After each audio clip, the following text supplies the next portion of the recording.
Desculpa.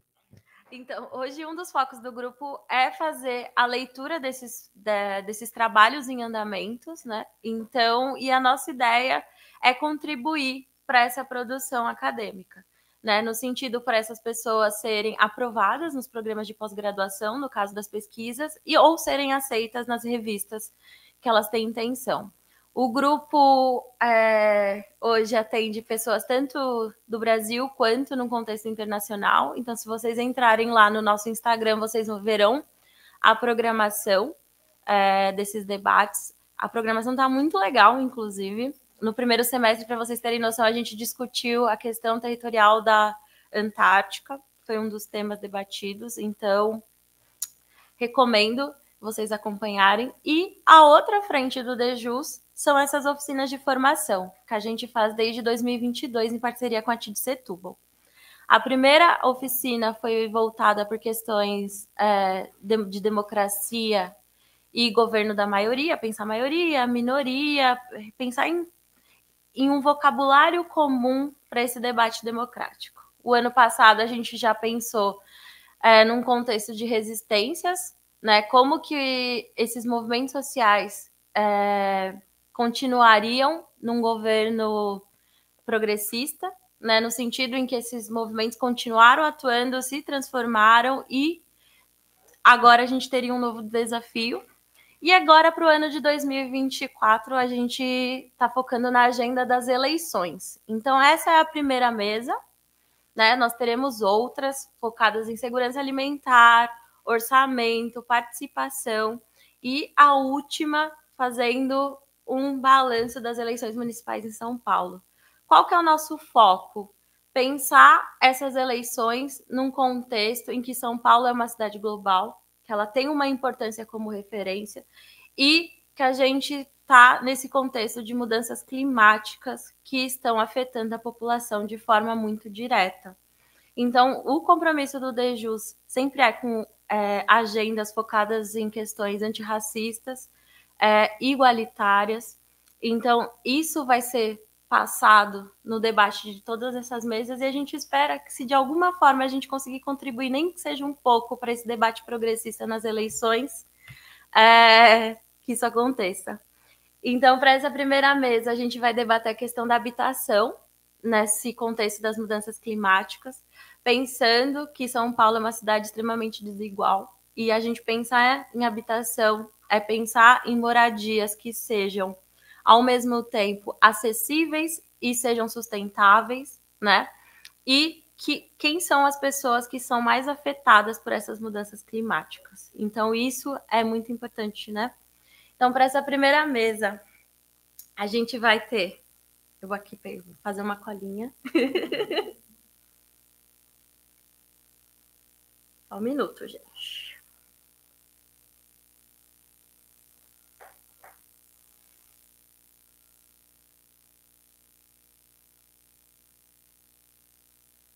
A gente vai ter a Débora Freitas, que hoje trabalha na CNN. Ela tem... CBN, desculpa. CBN. Ela tem quase 20 anos de experiência como jornalista. Em 2021, retornou à Rádio CBN como âncora do CBN São Paulo, programa que trata das questões que envolvem a maior cidade do país. No período anterior em que esteve na emissora, entre 2010 e 2019, foi repórter e participou de coberturas nacionais e internacionais de destaque, como eleições presidenciais e Assembleia Geral da ONU. Também já atuou nas redações da CNN Brasil e do SBT. É mestre em governança global e formulação de políticas internacionais pela PUC-SP e especialista em mídias, informação e cultura pela USP. Ou seja, uma pessoa que sabe muito sobre eleições e sabe muito sobre São Paulo. Muito obrigada, Débora.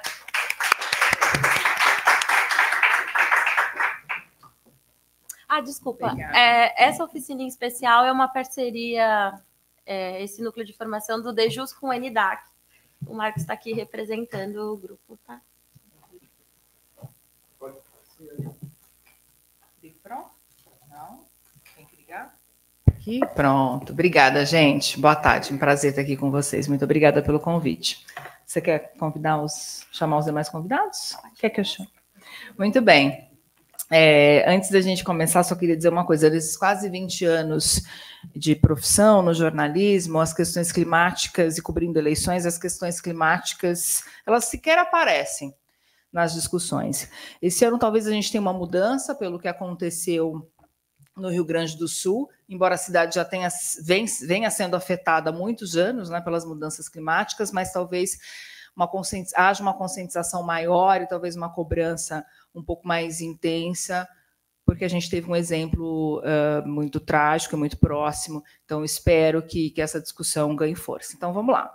Os nossos convidados aqui, deixa eu colocar meus óculos. Laura Valente, pesquisadora e colaboradora no Centro de Síntese Cidades Globais, do IEA USP, também do Centro de Estudos, Infraestrutura e Soluções Ambientais da FGV CEISA, com pós-doutorado em Infraestrutura Urbana, Verde e Azul, pela FGV e a ESP, atua como consultora desde 2012, arquiteta urbanista, com mestrado e doutorado pela USP em Políticas Públicas e Gestão para a Sustentabilidade, além de mestrado em Mudanças Ambientais pela Universidade de Oxford, no Reino Unido. É editora, autora e coautora de capítulos, livros e artigos sobre questões relacionadas ao clima, cidades, mudanças climáticas desde 1998, tendo atuado em diferentes instâncias de governo. Também foi diretora para ALEC e CLEI, acho que é isso, Governos Locais pela Sustentabilidade, entre 2002 e 2011. Por favor, seja bem-vinda.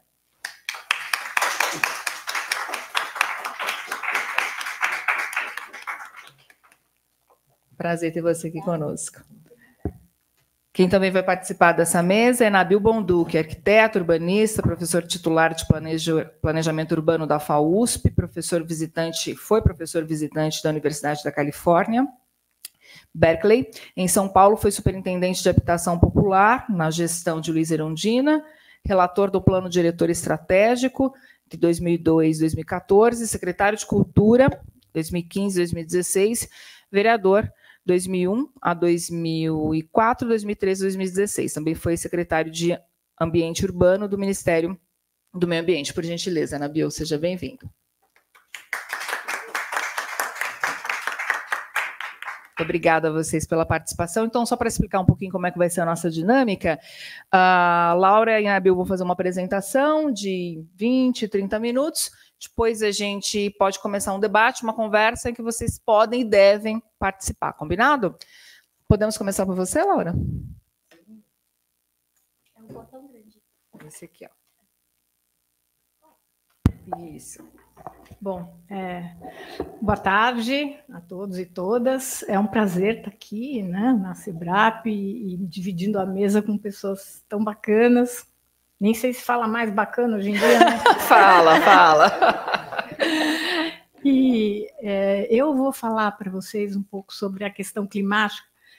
É muito complexa, tem muitos desdobramentos. Eu vou tentar sintetizar, porque a ideia é dar o contexto para vocês do que está acontecendo e por que está afetando as cidades, por que as cidades têm que estar preocupadas com esse tema, né?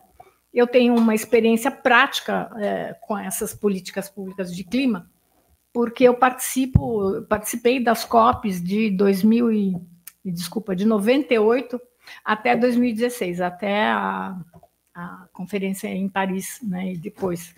E eu acho que isso, eu poder compartilhar com vocês é muito legal, para mim também, porque não é uma coisa que academicamente se explora ou até se valoriza tanto, né, Nabil? Na verdade, na academia a gente tem que publicar.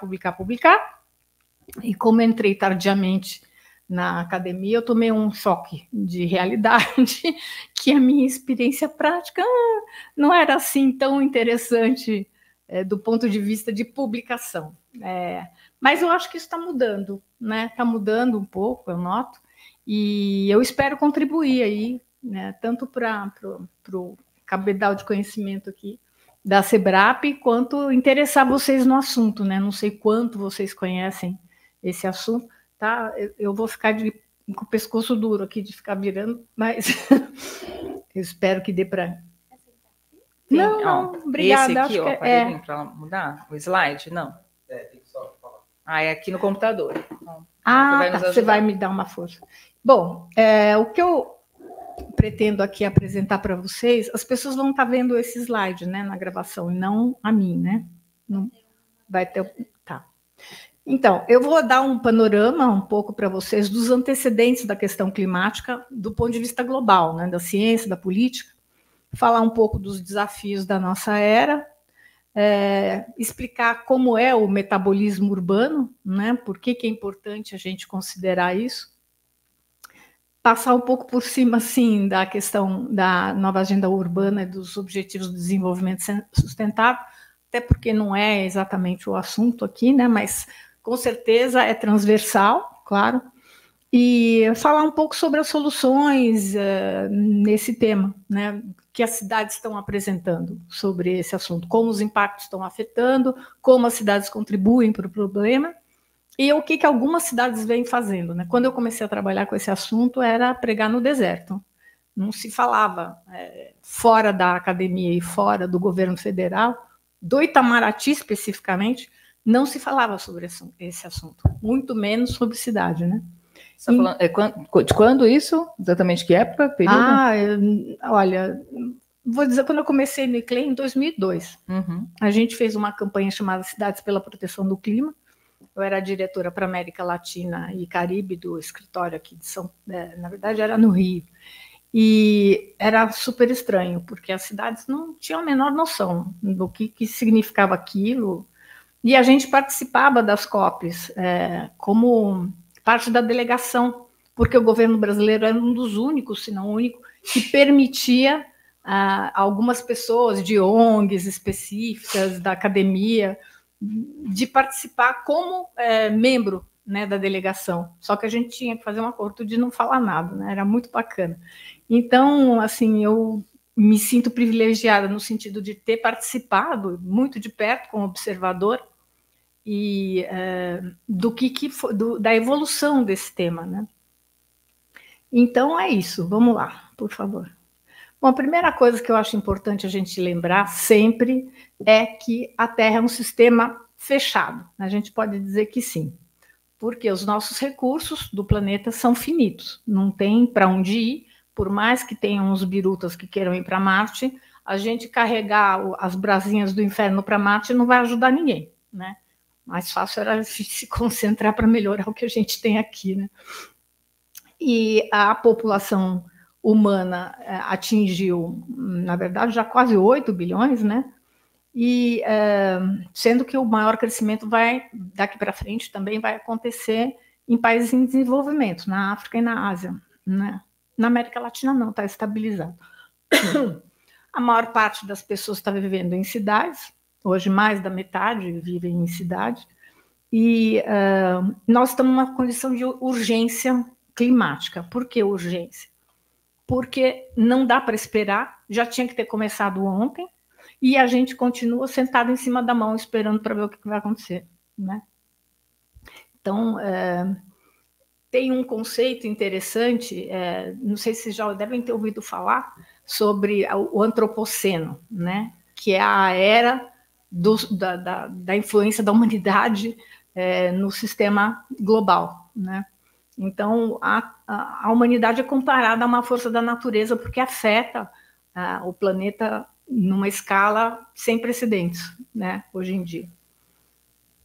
Então, a gente tem alguns desafios para enfrentar. Pode ir clicando, por favor, que vai aparecendo.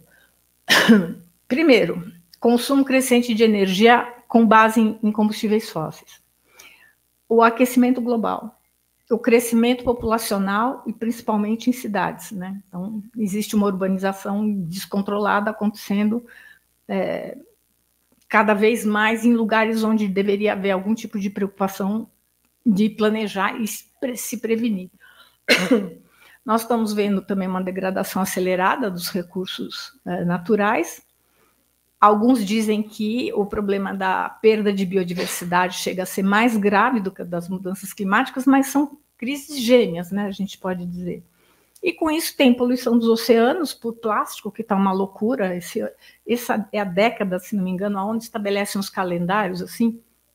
Nós estamos, acho que, na década dos oceanos, né, se bem me lembro. Água doce. Em muitos lugares já não tem, a gente está ameaçada, não quer dizer que vai acabar em todo lugar, a gente nem, na verdade, não sabe, né? Mas o problema é de distribuição mesmo, né? E, por último, mas não menos importante, essa desigualdade acentuada que vem se agravando, né? Então, o contexto onde a gente vai falar sobre mudança climática inclui o IPCC, talvez você já tenha ouvido falar, que é o painel intergovernamental de mudanças climáticas, que é o corpo científico, vamos dizer assim, formado por cientistas do mundo todo, em teoria independentes, mas são indicados pelos governos. E essas pessoas fazem, para quem está familiarizado com a academia, né, eles fazem uma grande revisão de literatura. Eles levantam tudo o que está acontecendo, o que está sendo pesquisado nesse período aí, que são, sei lá, 3, 4 anos, e produzem um grande relatório dividido em 3 grupos de trabalho sobre a ciência do clima, a adaptação e vulnerabilidade, e o terceiro de mitigação, que é como a gente vai resolver o problema, né? E isso é feito de modo a poder subsidiar os líderes mundiais, né, para adotarem políticas públicas para enfrentar esse problema. Ops.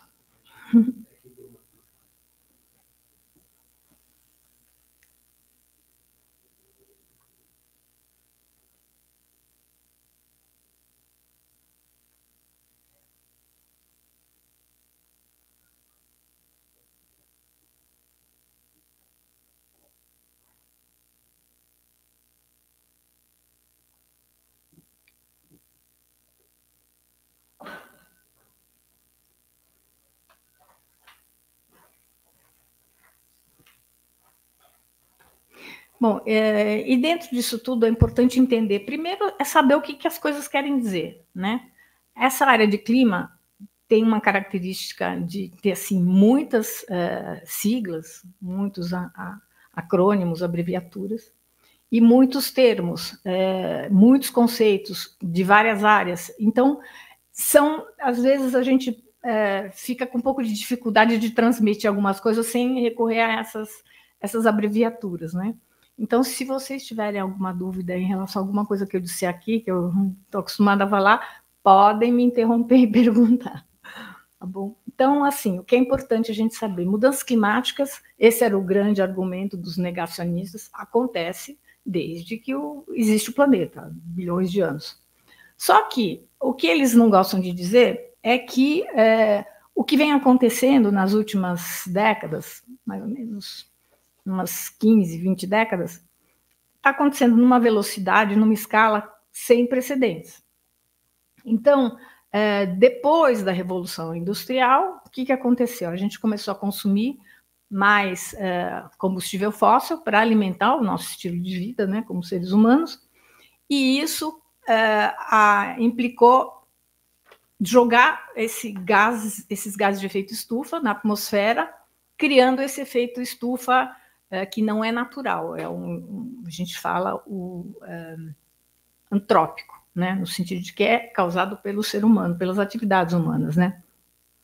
Então, existe, assim, depois de muitos estudos, tem toda uma história muito interessante sobre a pesquisa nesse tema de mudanças climáticas, da relação entre esses gases de efeito estufa e o aquecimento global. Porque o aquecimento, na verdade, quando a gente fala de aquecimento global, não é que vai ficar mais quente aqui, ou mais quente ali, ou mais quente como um todo. Na verdade, em relação ao sistema climático global, vai haver um aumento, está havendo já, né, um aumento da temperatura média. A temperatura média da Terra é mais ou menos 15 graus, agora está um pouquinho mais, aumentou já 1,1 graus centígrados. Por que isso é importante? Só para vocês terem uma ideia, entre uma era glacial e uma interglacial, tem mais ou menos uma diferença de 6 graus centígrados. Então, existe aí um teto onde a gente possa se sentir ainda seguro de que a Terra vai continuar com esse sistema favorável, né, à vida, né, como a gente conhece. E essas emissões, esse dado é de 2018, mas, na verdade, ele não tem variado muito, né? Deu uma caída, deu uma mudada nessa equação, porque as medições são anuais, e é por emissão, é pela produção do gás de efeito estufa, não pelo acúmulo e a concentração dos gases de efeito estufa na atmosfera. Volta um pouquinho, por favor. A maior parte das emissões, isso é muito importante a gente ter em mente, vem do setor de energia. É uso e geração de energia em vários aspectos, tem vários subsetores, mas os setores que são usados como referência pelo IPCC e pela Convenção do Clima para falar da quantidade e nortear as políticas, quanto que tem que diminuir de emissão, enfim, toda essa contabilização das emissões está baseada mais ou menos nesses 5 setores, né? E tem vários subsetores, obviamente. Então, o que tem de destaque? O último relatório importante foi esse que são 3, né? São 3 catataus, assim. O primeiro do primeiro grupo e do segundo grupo foram editados em 22, e o último, no finzinho de 22 para 23, eles ainda produzem um relatório síntese. E o que assim, você pode... Eles sempre colocam, né, quais os pontos-chave para a gente considerar. Bom, primeiro que os impactos climáticos estão acontecendo e estão sendo generalizados, e a tendência é que vai subir mais a temperatura média global. O que se acreditava que ia acontecer num prazo mais estendido, sei lá, 200 anos, não, já está acontecendo em questão de décadas, né? A gente sabe que a década passada, os últimos 10 anos, foram os anos mais quentes de que se tem registro, né? Esses riscos vão aumentar e vão gerar impactos que vão ser irreversíveis. Alguns já são irreversíveis, né? Do ponto de vista humano, das sociedades humanas, a desigualdade, os conflitos, acho que aqui o pessoal que está aqui sabe isso de trás para frente muito melhor do que eu, com certeza, né? E a outra coisa que é interessante até para o ponto de vista de cidade é que muitas das soluções para os problemas piores já existem. Muitas vezes eles estão em prática, mas não têm essa conexão e não têm a escala necessária, né? Para resolver também o agravamento em função dos impactos das mudanças climáticas. E alguns deles já são tão severos que já nem adianta mais pensar em adaptação, né? A gente vai ter que realmente repensar o modo de vida que a gente tem. Laura, só para contribuir aqui, um dado que circulou bastante pela imprensa essa semana, que é um estudo que a CETESB fez, e, enfim, estava só na academia, né? Daí o pessoal lá da Associação dos Pesquisadores Científicos resolveu divulgar. Então, a expectativa é que o estado de São Paulo, que para trazer para o nosso quintal, para onde a gente está, pode ficar até 6 graus mais quente até 2050. É daqui a pouco. A gente vai viver isso, ou não, né? Não sei nem se a gente vai conseguir chegar. Ondas de calor que passam dos 150 dias. 5 meses do ano. A gente já teve, né? O ano passado, para quem se lembra, os 2 últimos anos foram terríveis, né? E não tem assim uma visão, vamos dizer assim, otimista de reversão desse quadro. Não é possível ter. A gente vai ter realmente que se adaptar, né? Engolir em seco e se adaptar, né? Então, outra coisa que é importante como desafio, porque eu estou falando do ponto de vista global, mas eu vou chegar um pouco mais perto aqui daqui a pouco, né?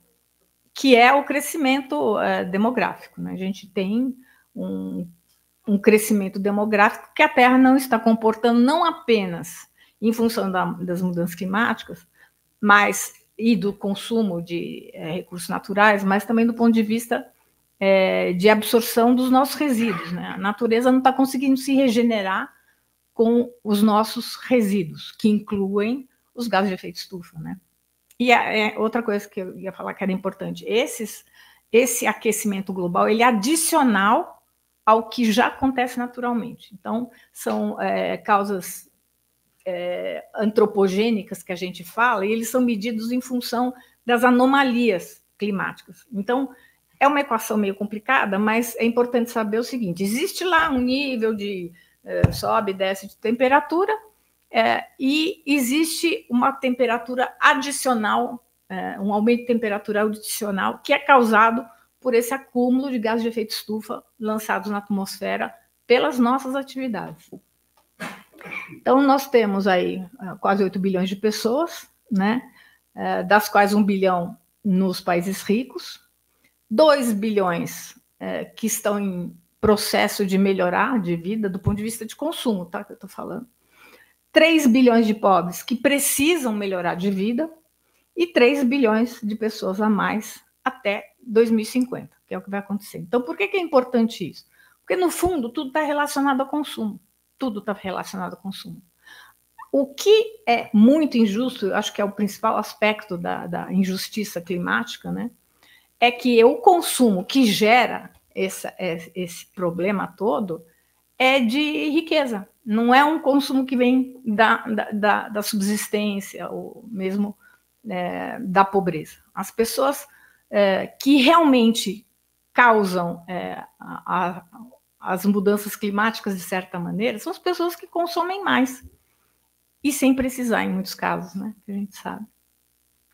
Então, a gente tem hoje mais de 55% da população terrestre vivendo em cidades, e até 2050 essa população deve atingir quase 70%, né? Então, os sistemas urbanos, que são sistemas vivos, e o Nabil sabe melhor do que eu, são muito complexos, e é por aí que a gente tem que resolver a equação, porque você pode falar, nós temos um grande desmatamento, que é o que causa, né, a maior parte das emissões no Brasil. Só que por que tem esse desmatamento? Né? Consumo da gente que mora em cidade. Não é o ribeirinho que consome a floresta. Quem consome a floresta somos nós, com madeira para construção, com conversão de terra para agricultura, para alimentar as pessoas que moram em cidades. Então, a gente tem que entender que a gente é a parte mais importante nessa equação, né? Individualmente, eu não digo, porque é muito difícil você atribuir isso, essa conta aos indivíduos. Tem que haver uma ação institucional, uma ação coletiva para que as coisas mudem, né?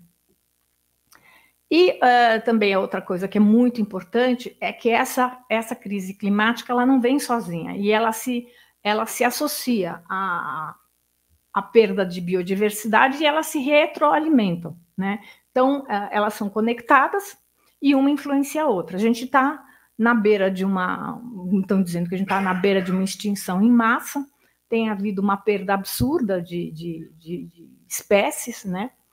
E isso não é bom para ninguém. Então, alguns cientistas discutem que é mais importante a gente considerar a perda de biodiversidade como a prioridade a ser resolvida do que as mudanças climáticas, mas não dá para separar, elas são muito conectadas, né?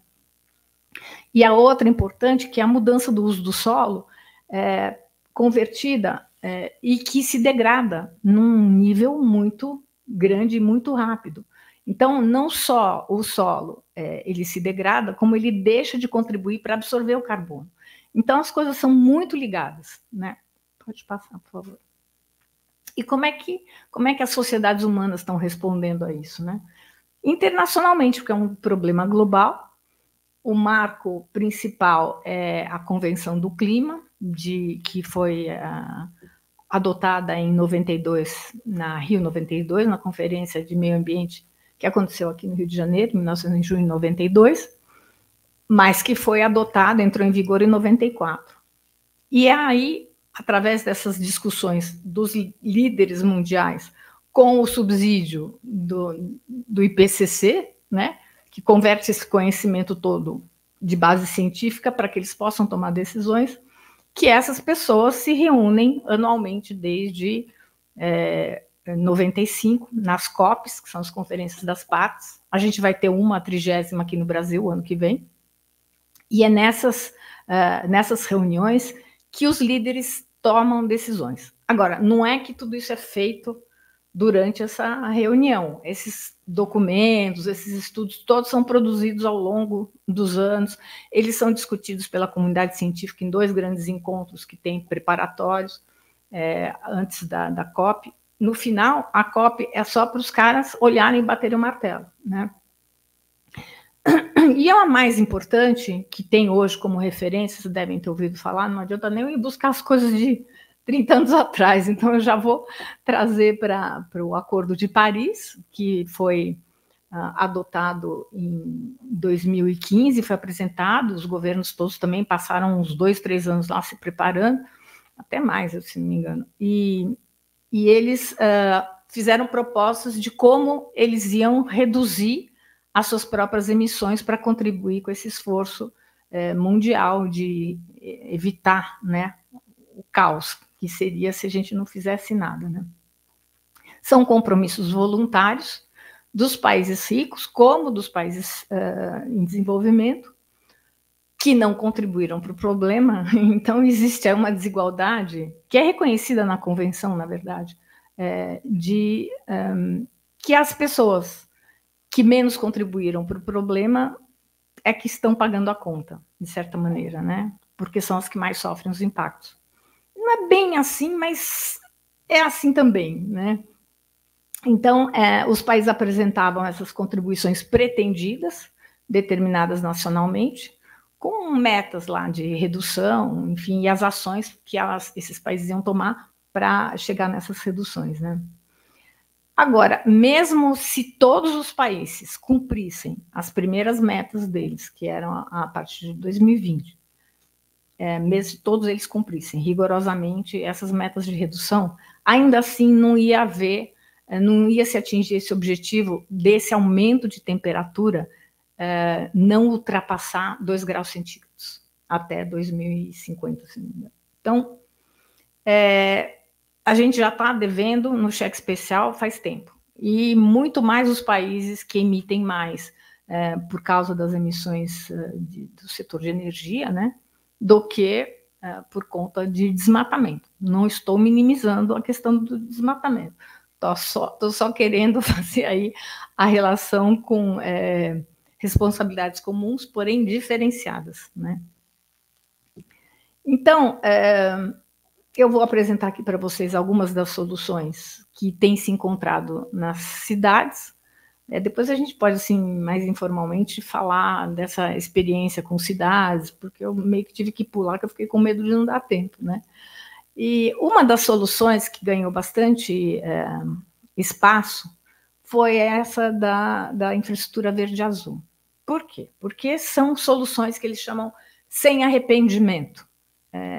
O sentido dessa expressão é que, se você implementar essas medidas, você vai ter benefícios independentemente de eles resolverem ou não o problema do clima. Se você apresentasse isso num contexto onde não houvesse mudança climática, ia ser bom de qualquer jeito. Então, é esse o conceito de no regret, né, que é sem arrependimento. E tem muito a ver com essas soluções baseadas na natureza. Pode passar, por favor. Então, várias cidades do mundo estão apresentando em diferentes níveis soluções que são interessantes, né? Por exemplo, esses jardins aí na Singapura são maravilhosos e tem todo um funcionamento como chama, áreas úmidas para filtrar, é muito bacana. Agora, Singapura é uma cidade-estado rica, mas também é uma coisa que eu quero lembrar, até 1950, Singapura era paupérrima. Você vê fotos da cidade naquele período, era assim, como é que eles conseguiram, né, em tão pouco tempo, menos de 100 anos, estão onde estão já há algum tempo, né? Educação, gente. Basicamente é isso. E tem, por exemplo, o caso lá de Medellín, com esse Metrocable, que eles fizeram todo um trabalho de terraçamento, que também é meio controverso, né? Essa questão de áreas verdes e gentrificação, tem todo aí um ramo de pesquisa que discute os benefícios da conversão para o verde em termos de populações, quem é favorecido e quem não é, né? Pode passar, por favor. Então, aqui a gente tem também parques urbanos, por exemplo, o High Line, que era um trilho de trem lá em cima, era uma pista de trem que eles converteram, estava abandonada, eles transformaram em jardins, é uma área super querida, né, em Nova York, virou uma referência, mas também houve essa questão, né, da gentrificação, porque lá era uma área que, alguns pedaços onde ela atravessava não eram bairros nobres, né, e agora está cheio de prédio alto, vi umas fotos, uma coisa assim, virou como chama aquilo? Um showroom de arquiteto, né? Só tem prédião, assim.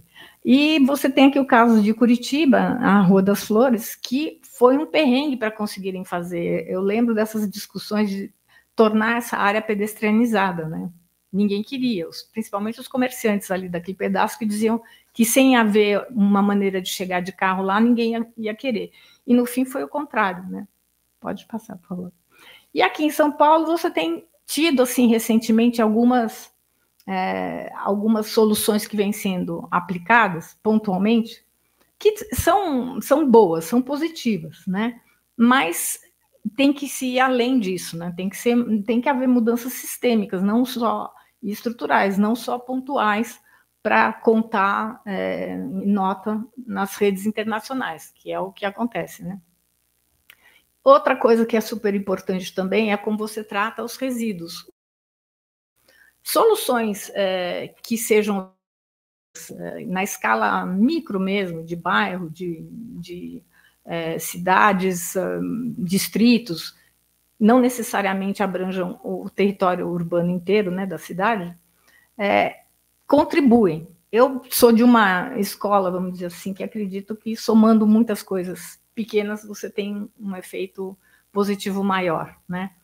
E se você não fizer nada, não acontece, não vai haver mudança, né? Claro que tem que haver quem se ocupe de uma mudança estrutural, mas a gente pode e deve, né, implementar coisas que tenham um impacto no nosso dia a dia, né? Então são essas composteiras que são públicas, né?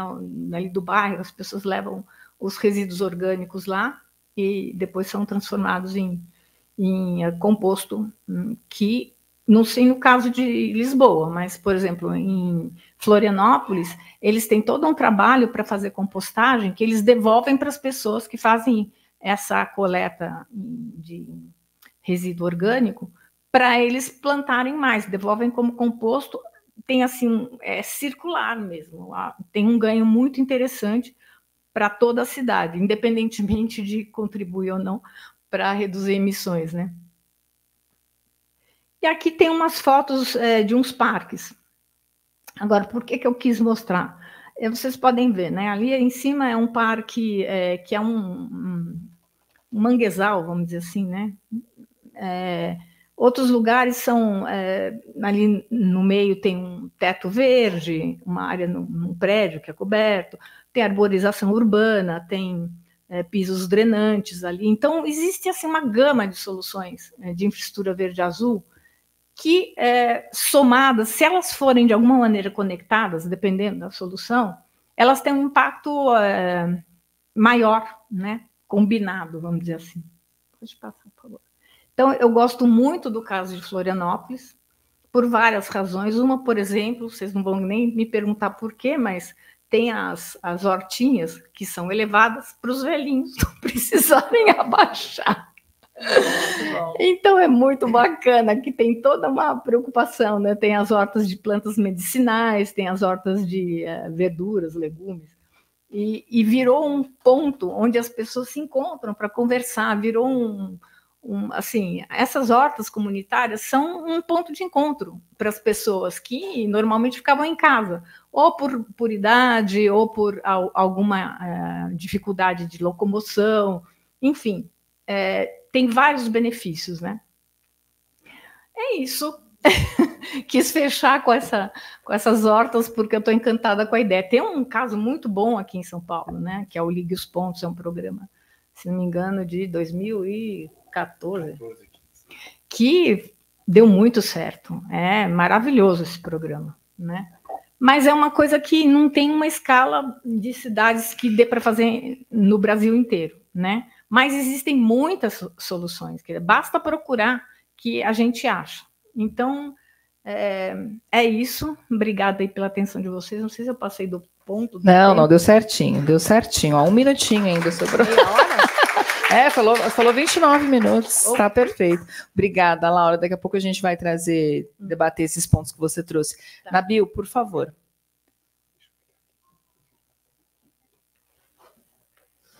Deixa eu falar. Esse aqui? Alô? Alô? Alô? Eu vou falar de pé, gente, porque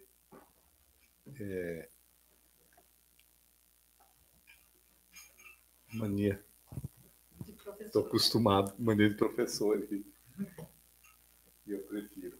Bom, primeiro, boa noite. Acho que é boa noite já, né, para todas e todos. Prazer estar aqui com Débora, Laura, Mônica. Prazer encontrá-la. Né? Bom, dizer o seguinte, eu foquei mais, né, no nosso tema, né, específico, né, do desafio da habitação em São Paulo. Mas, aproveitando para fazer o link aqui com a Laura, eu acho que é importante, eu vou centrar mais na discussão de habitação em estrito senso. Mas acho que é fundamental a gente fazer esse link sobre a questão de mudança climática e a questão de desigualdade. Na verdade, assim, os dois grandes desafios da cidade do Brasil hoje é enfrentar a questão da crise climática, eu não falo mais de mudança climática, acho que é a crise climática e a desigualdade. Né? São os dois grandes focos, são dois focos que nós trabalhamos muito no Plano Diretor de São Paulo, e eu trabalhei muito na questão climática e na questão das cidades sustentáveis no período que eu tive no Ministério do Meio Ambiente, quando nós montamos uma agenda das cidades sustentáveis, que envolvia todos esses temas que foram tratados aqui, mais alguns, a questão da mobilidade, que é fundamental, né, porque está diretamente ligada à questão da energia, a questão da construção sustentáveis, né, a questão de resíduos, né, que na época, inclusive, a implementação da Lei Nacional de Resíduos Sólidos, ela era uma questão fundamental. Bom, em suma, eu queria dizer assim, para sintetizar um pouco, nós temos duas questões fundamentais na questão da crise climática. Uma é a questão de mitigação, ou seja, buscar reduzir esse processo de transformação, de mudança, né, que a Laura colocou aqui, que é gravíssimo, e o outro que é de adaptação, né? Ou seja, por um lado, nós temos que evitar que esse processo continue, para isso nós temos que parar de desmatar, seja na Amazônia, seja nas áreas verdes das cidades, nós temos que parar de emitir gases de efeito estufa, significa repensar, portanto, todo o consumo, né? E mais do que consumo, pensar determinados tipos de consumo e determinados modos de vida, né? Então, por exemplo, na questão de resíduos, nós temos que, né, reduzir a geração de resíduos, significa mudar o consumo. Nós precisamos deixar de depositar nossos resíduos nos aterros sanitários, né? Precisamos compostar, precisamos reciclar, mas antes de reciclar, nós precisamos parar de gerar resíduos. Eu acho que é mais importante, porque isso significa mudança de modo de vida. E na questão da mobilidade, que é um outro tema absolutamente fundamental, no caso de São Paulo, 65%, mais ou menos 62% da emissão de gases de efeito estufa vem da mobilidade, né? E, portanto, se a gente não pensar mudança na mobilidade, nós não vamos enfrentar, né, esses problemas né, da mudança climática no âmbito urbano. Bom, então, como eu falei, nós temos mitigação, nós temos muita coisa para fazer na cidade de mitigação, e nós temos a questão de adaptação. Então, o tema... Alô? Então, o tema da adaptação é o tema que está mais ligado à questão da habitação. Porque as mudanças climáticas, como a Laura falou, elas vão incidir mais fortemente exatamente sobre as populações que vivem nas áreas que vão sofrer os efeitos dos eventos extremos, né? Não são apenas elas, mas elas vão sofrer mais intensamente, né? Principalmente, se a gente pensar no caso de São Paulo, as pessoas que moram em fundos de vale, né? E as pessoas que moram em áreas em áreas íngremes, áreas acidentadas, aonde os efeitos das chuvas intensas vai se verificar de maneira mais intensa. E essa população vive nesses lugares onde não deveria viver, porque são áreas de proteção permanente, são APPs, né? Essas pessoas elas vivem ali por falta de alternativa habitacional. Então, se por um lado adaptar as cidades significa, por exemplo, adotar infraestruturas verdes, azuis verdes, como a Laura colocou, por outro lado, significa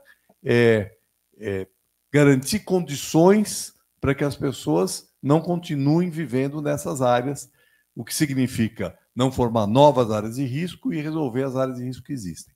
E aí nós temos desafios enormes.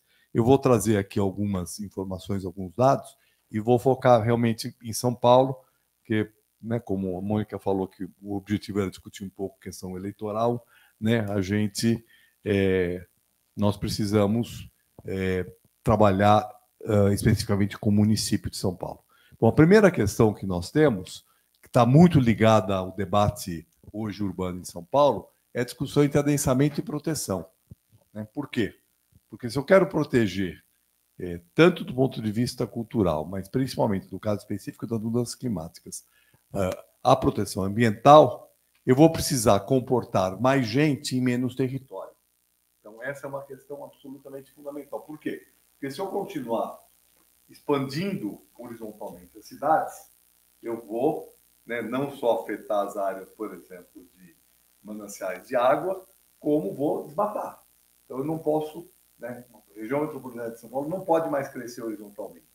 Por outro lado, ela precisa garantir no interior do seu espaço áreas permeáveis, né? Parques, como, por exemplo, são previstos no plano diretor de São Paulo. Não está dando? Não está pegando? É que esse está desligando, mas esse vai te captar se ele tiver ligado. Tá bom, tá legal. Então, nós temos que manter áreas permeáveis, o que significa reduzir as áreas que são hoje urbanizadas, quer dizer, que são impermeabilizadas. Né? Em terceiro lugar, eu vou precisar, claro, se a gente quiser enfrentar esse problema com justiça social, eu vou precisar alojar as pessoas que hoje estão em áreas impróprias e áreas que crescentemente vão ficar impróprias. Tá certo? Então, porque, né, se os eventos extremos vão ficar cada vez mais extremos, certo? Por conta das mudanças climáticas, áreas que hoje são, vamos dizer assim, admissíveis à ocupação, elas vão deixar de ser. Né? Então, né, essa é um grande desafio, e aí, então, nós vemos, né, o grande problema que nós temos que levar adiante, que é como resolver o problema, né, o problema das necessidades habitacionais, né, num espaço que ele não pode aumentar e, pelo contrário, deve diminuir. E aí, então, né, nós temos aqui, esse aqui é um quadro bastante, pode parecer complexo, né, mas não é tão complexo assim, das necessidades habitacionais. Né? Necessidades habitacionais nós podemos dividir em 3 situações. Né? Eu vou resumir um pouco, para quem não é muito da área da habitação, porque tem alguns conceitos que são tradicionais, como o conceito de déficit habitacional, né? Que hoje, né, numa revisão que nós temos feito desse conceito, eu chamo de déficit habitacional acumulado. Por que é acumulado? Porque é aquilo problemas habitacionais que foram gerados no passado, tá certo? E nós temos que separar aí, né, a questão do acumulado com a demanda futura. Porque nós temos uma demanda futura de habitação, que está, se a gente trabalhar com um horizonte de 2050, certo? 2030, não estamos tão longe, né, como eu vou mostrar aqui, nós vamos ter necessidades habitacionais crescentes. E a crise climática, ela gera necessidades crescentes de habitação, seja porque eu vou precisar, no interior da cidade, né, remover pessoas que hoje estão, né, em moradia de risco, que está ali, que hoje é um déficit acumulado, tá certo? Eu vou precisar atendê-la, como eu vou precisar atender também, né, o que a gente chama de saldo de imigração. O saldo de imigração significa o seguinte, significa pessoas que estão vindo para a cidade, né, e que muitas vezes estão vindo para uma outra categoria de imigração que é muito forte, que são os refugiados climáticos.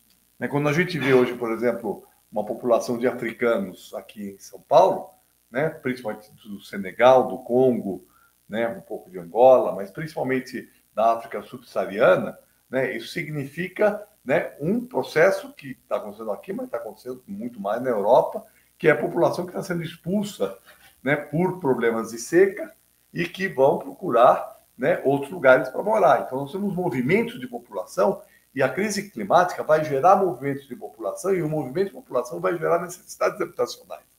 Então, nós temos, por um lado, uma demanda demográfica local, que são as famílias que se formam, né? As famílias que se formam, que ela, teoricamente, ela é menor, mas ela, eu vou mostrar aqui que ela não é tão menor como poderia parecer. Por que menor? Porque nós estamos tendo uma redução do crescimento demográfico de população. Só que o crescimento demográfico de população não é equivalente ou não é correspondente à redução da demanda demográfica de moradias, por uma razão muito simples que eu vou mostrar aqui, que é a redução do tamanho de família e novos modos de morar que estão acontecendo e que nós não podemos, quer dizer, são processos crescentes e que não vão ser, provavelmente, não vão ser alterados a curto prazo, né? Talvez uma mudança muito mais rigorosa do ponto de vista de modo de vida pudesse mudar isso. Mas, bom, além disso, eu tenho uma outra questão, que é a qualificação do estoque existente, né? Que não é necessariamente, e não é aquele que vai, né,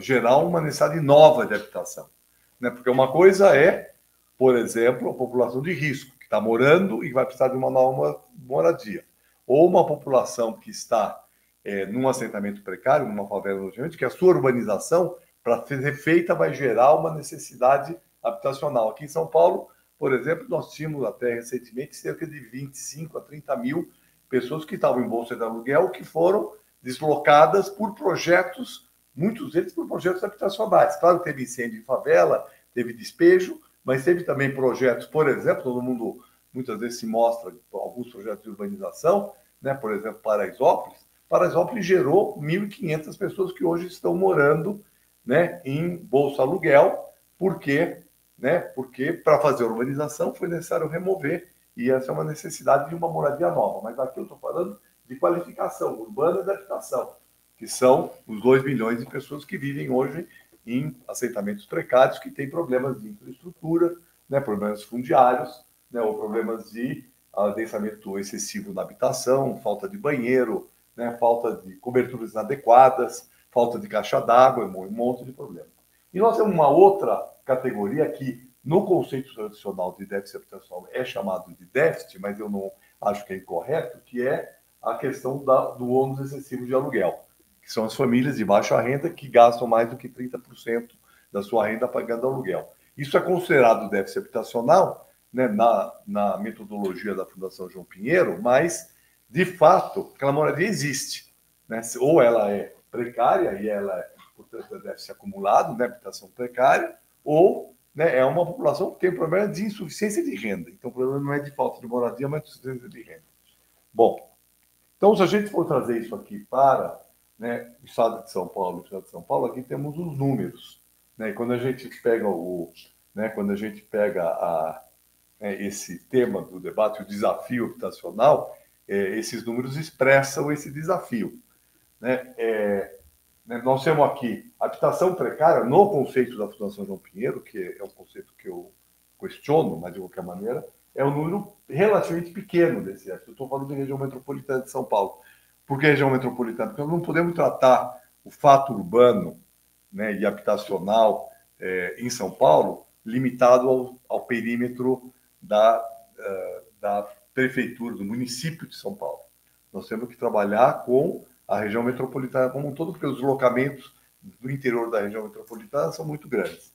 Então, nós temos aí, né, com a habitação, ônus excessivo de aluguel, que é um número muito grande, 411 mil, né, um número enorme, né,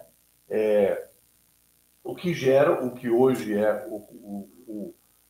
oficialmente o déficit habitacional do município de São Paulo, da região metropolitana de São Paulo, que é quase 600 mil domicílios, dos quais, o que aparece, parece que é muito quando eu falo que são 600 mil, tá certo? Só que isso significa só 7,9% do total do conjunto de domicílios particulares da região metropolitana de São Paulo, tá certo? Ou seja, né, o que eu quero destacar aqui, do ponto de vista político, né, a questão da habitação nunca aparece, né, como uma prioridade. O que vai aparecer como prioridade? Vai aparecer no município de São Paulo segurança, né, porque todo mundo de alguma maneira se sente inseguro, e saúde, porque todo mundo tem problema de saúde, né? Não tem ninguém que está... Agora, o problema da habitação é um problema que, percentualmente, em relação ao conjunto da população, é relativamente pouco, né? E por isso que ele nunca ganha a prioridade que deveria ganhar, né? Não sei se ele vai ganhar prioridade, mas ele deveria ser considerado como uma questão... A não ser quando as tragédias acontecem, né? A gente só fala de habitação quando as tragédias acontecem. Exatamente. Você que está na imprensa sabe que esse é o momento que vai falar de habitação, quando tem um incêndio, quando tem um deslizamento, uma enchente, etc. Né? Porque é quando grave. Só que esse número é o número de quem está nessa situação. Só que esse número não basta. Eu vou passar aqui esse slide, porque é muito complicado falar dele, mas eu vou aqui para esse outro dado que eu acho que ele é acachapante, para quem não conhece e não acompanha, que é a demanda futura. Então, esse estudo é um estudo que foi feito, o primeiro estudo que foi feito da demanda futura foi para o Plano Nacional de Habitação, né? Eu fui, eu coordenei a consultoria do Plano Nacional de Habitação e nós, né, resolvemos que era fundamental fazer, que era impossível pensar um plano habitacional se eu não pensasse com demanda futura. Porque não adianta, né, por exemplo, no Brasil, o déficit habitacional tem oscilado entre 5 e 6 milhões de pessoas. Aí alguém fala assim, mas então Minha Casa Minha Vida produziu 5 milhões de moradias, deveria ter acabado o déficit habitacional, ou quase acabado, certo? Né? Obviamente não, porque desde quando começou Minha Casa Minha Vida, que foi 2009, tá certo? Até hoje, se formaram milhões e milhões de famílias. No Plano de Habitação, né, o que a gente chegou à conclusão era que a necessidade futura, né, a demanda de habitação futura, ela era maior do que o déficit. E, portanto, se ela não fosse tratada, o déficit vai continuar crescendo. Então, é claro que na demanda futura eu tenho as várias faixas de renda, né? Eu não compliquei aqui para trazer esse dado, mas é claro que quem está da classe média para cima, né, resolve o seu problema habitacional. Ele demanda futura, mas ele resolve. Ele vai lá no mercado imobiliário e compra uma habitação, certo? Financia, etc, etc. Tá? Agora, quem está, né, na baixa classe média ou no setor popular só vai poder ter esse problema enfrentado de maneira adequada se tiver algum programa público para poder enfrentar. Então, aqui os números, tá no estado de São Paulo, eu vou falar aqui da região metropolitana de São Paulo. De 21 a 25, 423 mil famílias. De 2026 a 2030, né, 294 mil famílias total, até o final da década, 717 mil famílias vão se formar. Quer dizer, vão precisar da habitação. O que significa precisar de habitação? Significa famílias que se formam, porque a pessoa sai do caso dos pais, né? Mas significa também migração, significa a reposição do estoque, tá certo? Que é uma outra coisa fundamental, né? E, obviamente, significa atender aquelas famílias que estão em condição inadequada de habitação e que precisam ser atendidas com novas habitações. Então, isso são demandas futuras que, né, significa que nós temos que produzir por volta de 100 mil, precisaríamos produzir por volta de 100 mil unidades habitacionais para que a gente pudesse dar conta dessa necessidade habitacional. Veja que uma das razões que leva a isso, né, é também a redução do tamanho das famílias. Por isso que eu falei que a redução da demanda, né, do crescimento demográfico, populacional, ele não se reflete na redução da demanda demográfica por moradias. Porque como as famílias são menores, exige um número maior de famílias. Essa aqui é a estimativa de redução. Em 2010, 3,23, chegaria em 2030 em 2,7, né? Mas isso é uma estimativa que eu vou mostrar um dado para vocês logo em seguida, que a gente vai ver que o que está acontecendo no estado de São Paulo é mais grave do que isso. Bom, aqui só para mostrar nomes de risco que se concentram, né, só na região metropolitana 105 e concentrados, quer dizer, aqui o vermelho e o amarelo são as situações mais em risco, maior comunidade da população. A gente vê que é essa faixa aqui, né, no interior do estado tem muito pouco, é a faixa do litorânea, região metropolitana, Vale do Paraíba, onde se concentram as áreas de risco. E aí, então, a gente tem um número total, né, um número total de necessidade habitacional até 2030, que chegaria na região metropolitana a 1.600.000 moradias, né, das quais tivesse acumulado 570, demanda demográfica, áreas de risco, remanejamento para urbanização de favela, isso aqui é uma estimativa de vários estudos que a universidade já desenvolveu, para fazer uma urbanização de favela adequada, ou seja, abrir as ruas, colocar esgoto, abrir áreas livres, tirar as famílias de beira de córrego, etc., por volta de 1/3, né, um terço das famílias moradoras da favela precisam ser mordidas. E reposição de estoque, que é uma, né, é uma incógnita, depende, claro, quando você está demolindo moradia, você está gerando isso. E tem uma última questão que eu quero tratar aqui como necessidade, né, que ela é crescente também, que é a questão da moradia temporária, né, que não tem sido considerado como necessidade habitacional, mas que ela se impõe como uma necessidade habitacional, né? E aí é a mesma questão que a gente vai discutir. Nós não vamos proibir as pessoas de se deslocarem no território, tá certo? Então, hoje nós temos, por exemplo, os nômades digitais. O que são os nômades digitais? São as pessoas que podem trabalhar em qualquer lugar do mundo, tá certo? Porque elas são conectadas e elas se deslocam para várias cidades. Elas procuram principalmente determinadas cidades que oferecem alternativas de cultura, alternativas de relacionamento, alternativas de diversidade, né? E São Paulo é uma delas, tá certo? Então, né, quando a gente vê assim, está se produzindo muita moradia para Airbnb, certo? Né, na verdade, está se produzindo porque é uma necessidade, porque tem pessoas que vão lá e essas moradias temporárias, elas têm um grau alto de ociosidade, porque, né, as pessoas, o aluguel de uma moradia por aplicativo, né, se alugar por 8 dias por mês, ela dá um aluguel muito provavelmente igual ou até maior do que se alugar o mês inteiro. Portanto, ela passa a ser uma alternativa para quem está alugando moradia. Só que aquela pessoa que ocupa aquela pessoa, ou aquelas pessoas que ocupam 8 dias por mês, ocupa o lugar de uma pessoa que vai usar, né, diretamente, frequentemente, aquela moradia. Então, né, quer dizer, agora, isso aqui, quer dizer, não temos como alguns países do mundo, algumas cidades do mundo, né, Berlim, Barcelona, Lisboa, estão tentando controlar esse processo. Mas é muito difícil dele ser controlado. Quanto tempo eu tenho ainda? 8 minutos. Tá. Bom, então, e aqui então a gente tem um dado, que é um dado importante. Eu falei, e eu pus aqui de novo aquela mesma tabela, que a gente ia chegar em 2030 com o tamanho de família ali de 2,72. Só que o censo, né, mostrou que em 2022 nós já chegamos nessa proporção. Se eu, né, dividir a população pelos domicílios, e esse dado aqui já é do município de São Paulo, né, nós vamos chegar lá em 2,68, certo?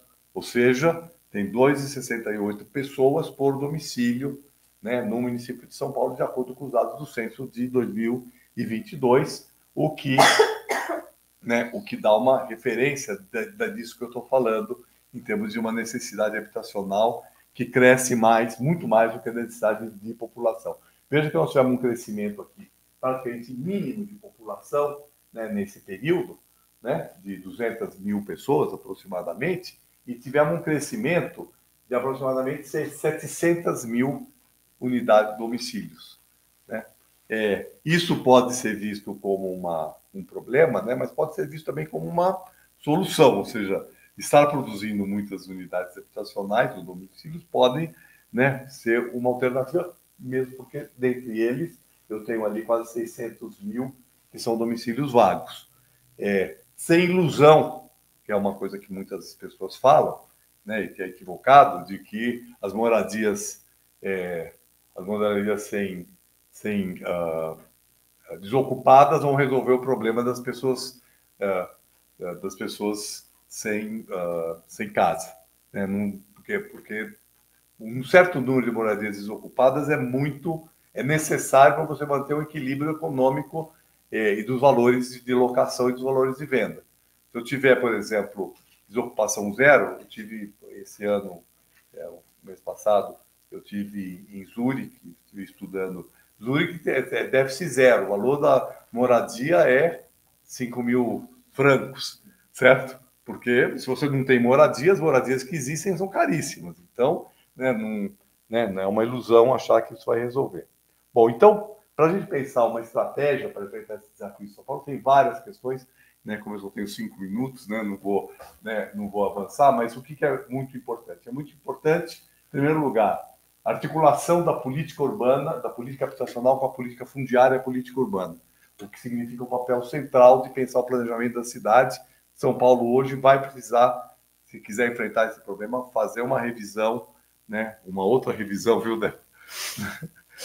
Mas uma revisão para valer, com não essa revisão da revisão que não revisa nada. Não vai fazer revisão da revisão, vai fazer uma proposta que, né, recoloque essa questão, porque se nós vamos enfrentarmos o problema fundiário e articulação, né, onde eu vou pôr essas soluções, isso aqui é fundamental. Nós temos que fortalecer o papel do Estado, porque um dos problemas que nós tivemos aqui em São Paulo, né, o plano diretor, ele permitiu a construção de moradia para baixa classe média. Você vai hoje na Santa Cecília, na República, na Vila Buarque, etc., vai encontrar um monte de prédios para uma população de 5 salários mínimos, que graças ao Minha Casa Minha Vida faixa 2, que é financiamento, e ao plano diretor que facilitou, eliminou a exigência de garagem, por exemplo, que também está vinculada a essa questão climática, etc.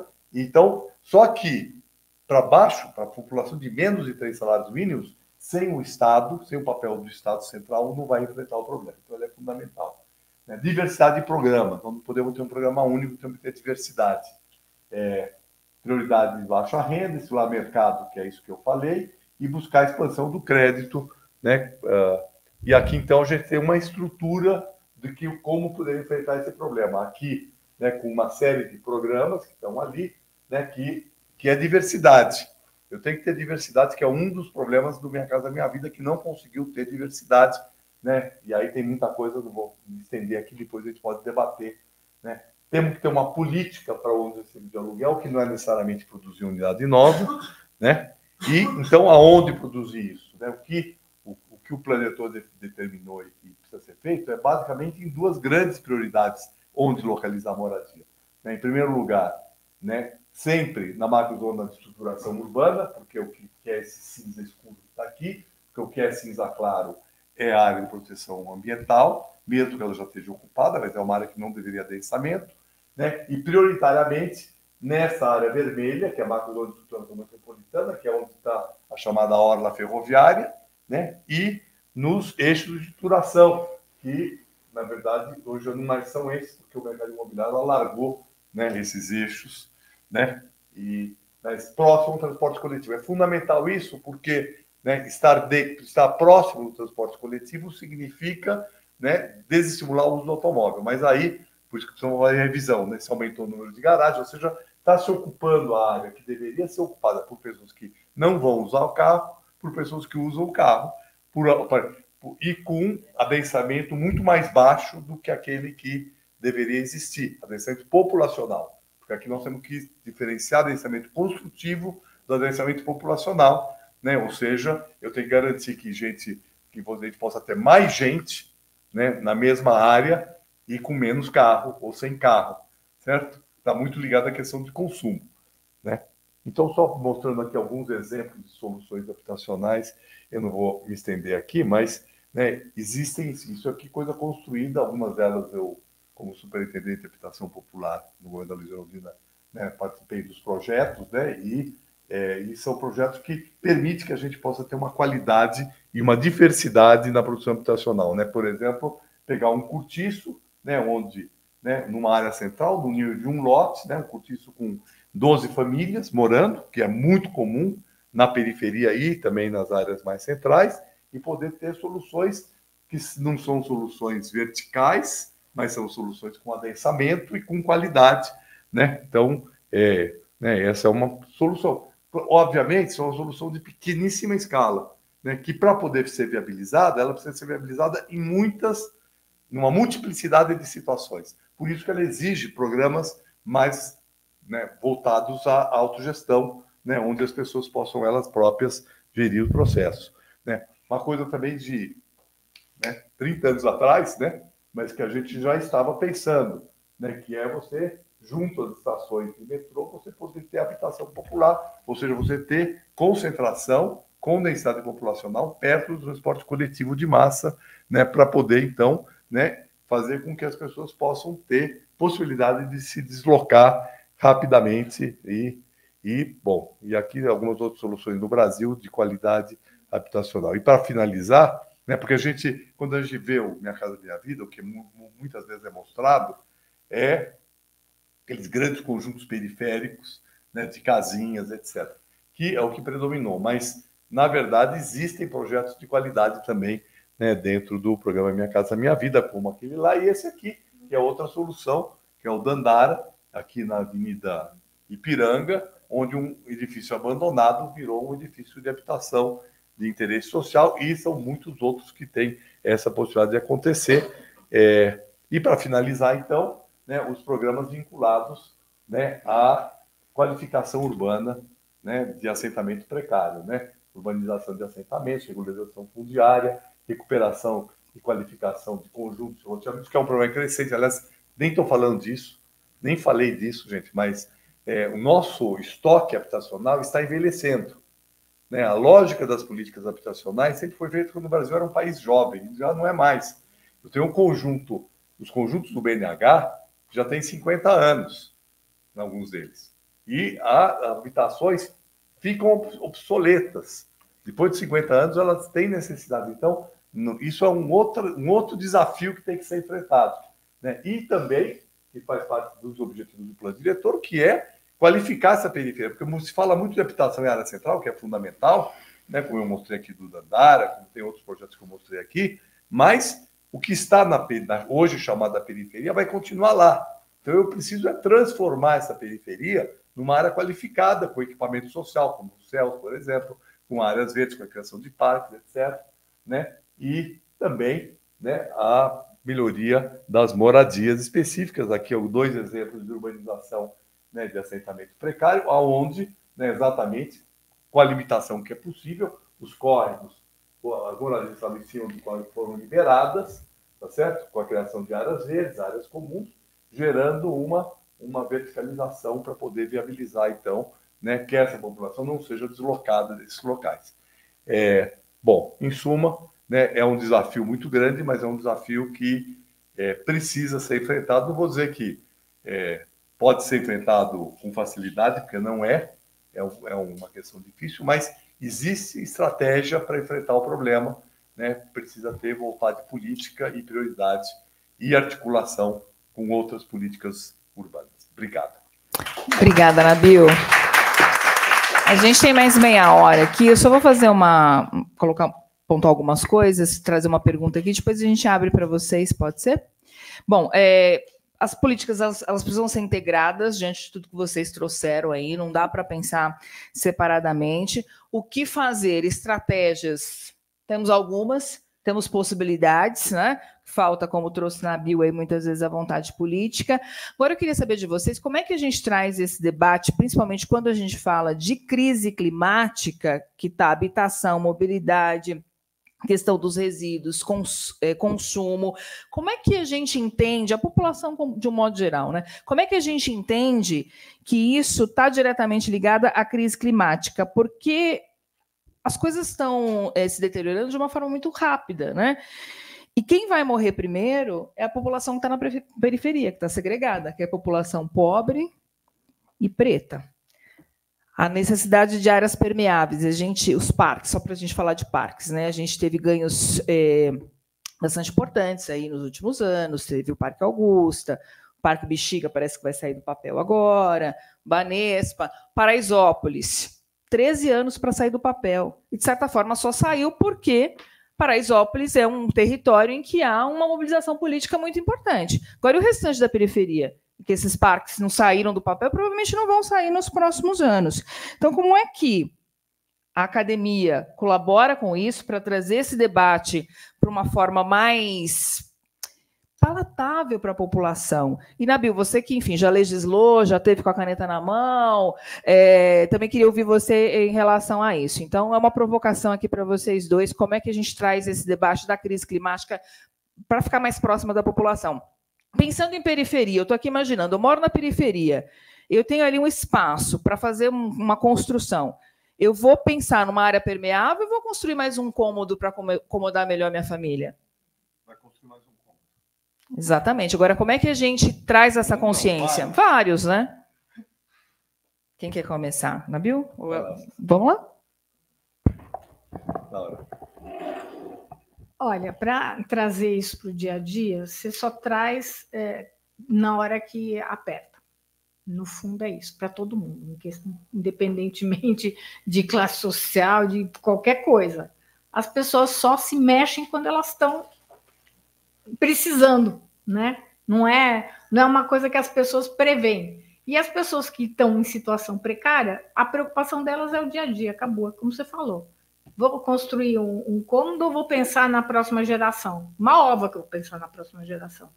Não estou nem pensando que vai haver próxima geração, porque, né?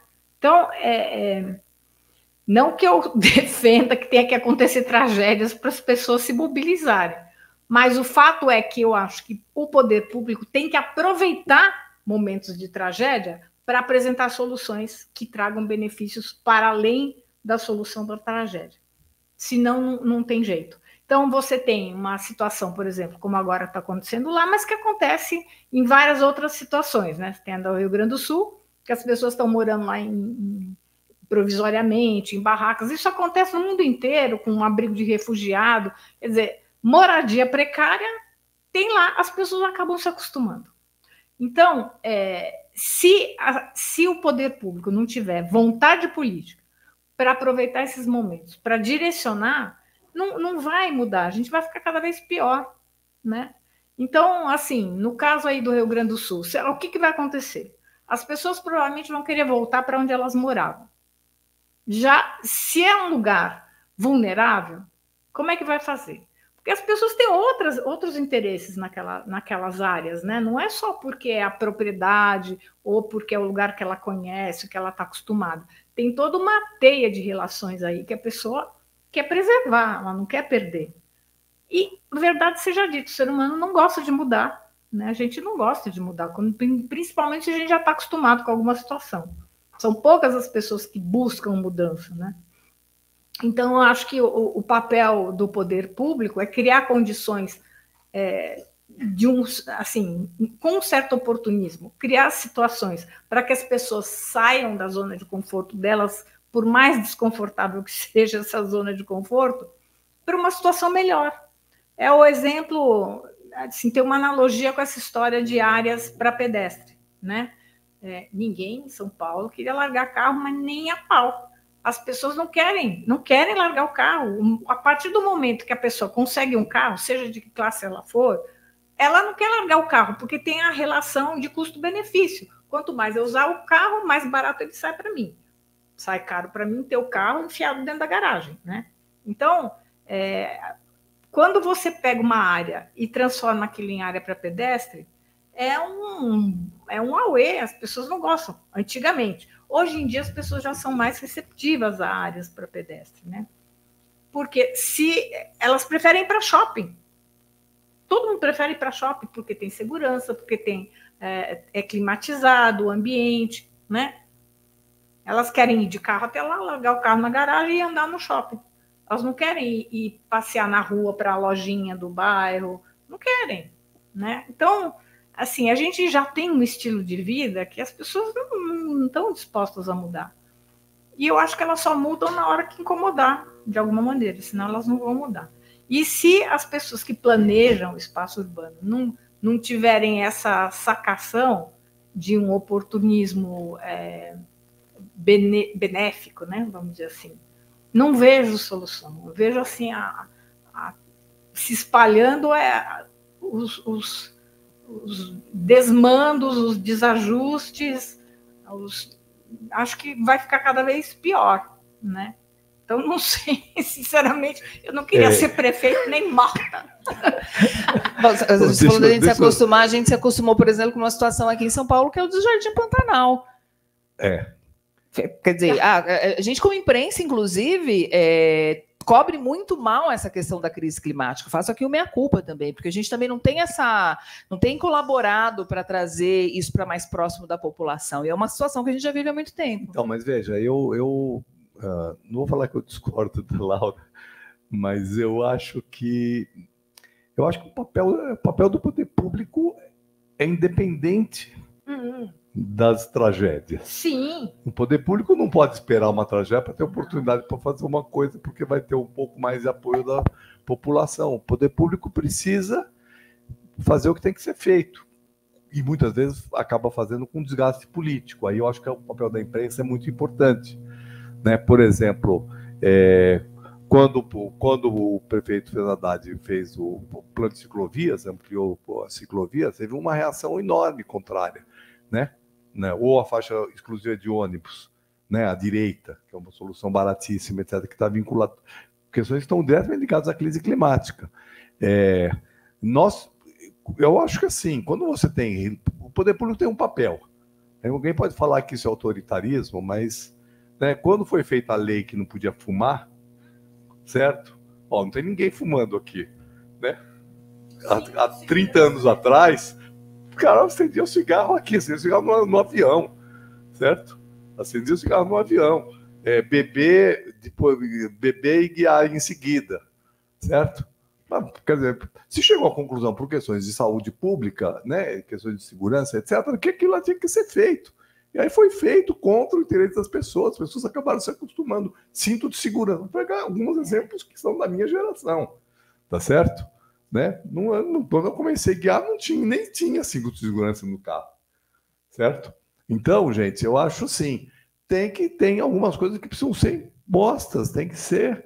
E aí vai ter um desgaste político. Aí vem a questão da... Quando ele fala vontade política, é assim, a vontade política, né, obviamente, também precisando ganhar apoio da sociedade para aquilo também não reverter. Né? Então, eu acho que esse é o nosso desafio nessa questão, porque a questão é grave. Se a gente continuar achando que vai andar de carro e vai no shopping center porque é refrigerado, e essas duas coisas são coisas que estão diretamente ligadas à energia, e você mostrou aqui que 73%, na verdade, das emissões vem de energia, né? Então é um modo de vida que está condenado quer dizer, é um modo de vida que condena a mudança climática, que vai chegar a 4, 5, 6 graus, e aí então os efeitos disso vão ser enormes. Então eu acho que, né, é isso, a gente se acostuma, né? Você falou, se acostuma. Eu tenho, eu sou de uma geração, né, dentro da questão urbana, que a gente falava assim, não, nós temos que fazer urbanização das favelas, não pode remover, remanejar, né? Porque a gente foi formado lá nos anos 60, quando teve aquelas remoções do Rio de Janeiro, né? Que o Lacerda removeu as favelas lá da Zona Sul, etc., levou para 30 quilômetros e tudo mais. Então, foi toda uma geração ligada à reforma urbana, né? Que defendia a urbanização, a manutenção das pessoas nos seus lugares, e até hoje isso é muito presente dentro desse campo do urbanismo, né? Mas, né, não dá para você, né, achar que as pessoas vão ficar no lugar e que vão sofrer, Pantanal ou outros lugares, vão sofrer repetidas vezes a mesma situação. Não é humano, tá certo? Admitir que a pessoa vai ficar num lugar que é beira de córrego, que subiu o córrego, perdeu tudo, aí baixa a água, ela volta para aquele lugar esperando uma próxima tragédia, certo? Então, nós vamos ter que, né, que criar condições para poder remanejar e reurbanizar aquelas áreas, transformá-las em APPs urbanas, de fato, protegidas, o que significa, obviamente, um quebra-cabeça urbano. No fundo, é um quebra-cabeça urbano. Né? Como é que você... E temos que pensar uma outra coisa, em nível nacional, que é uma coisa que não existe no Brasil, planejamento regional. Né? Porque eu tenho Mato Grosso do Sul, o estado todo do Mato Grosso do Sul tem uma população menor do que, bem menor do que a Zona Leste de São Paulo, bem menor. São 3 milhões de habitantes, num estado que é maior do que o estado de São Paulo, certo? Nós temos uma distribuição de população pelo território que é totalmente desigual e que gera, né, também essas situações, né? Isso tem a ver com a questão fundiária no campo, tem a ver com uma série de coisas que, né? Bom, posso só fazer uma só parte? levantando problemas aí, questões para você se trabalhar. Não, só queria dizer uma coisa, não é que eu acho que só deve agir nessas horas, não, mas devia ser criativo para agir nessas horas também. Só aproveitar essas horas para politicamente ganhar força para fazer. Exatamente. Não, tem que fazer, continuar fazendo o que for necessário. Mas, quando houver uma tragédia dessa, aproveita para tentar convencer as pessoas de alguma maneira, ou dar as oportunidades para elas, ou apresentar alguma coisa que já estava em processo, sabe? Aí também tem a questão criatividade de recurso, né? Quando você usa 6 bilhões de reais para pavimentar a rua, para recapear a rua, ao invés de comprar ônibus elétrico, trocar a frota, né, que é caro, mas que, né, você vê, coisas muito relativamente simples de fazer, né, uma coisa ou outra, né, são prioridades que vão num sentido ou no outro. Vamos abrir então para perguntas? Posso só fazer uma sugestão? Quando alguém da mesa estiver falando, deixa o microfone ligado. Aí quando for falar, liga. Sabe? Deixa desligado. Quando for falar, liga. Porque senão pode dar o microfone. É que não está desligando, viu? É só Tá. bem ligeiro. Agora eu aprendi. Você pode fazer, gentileza? Quem gostaria de fazer pergunta?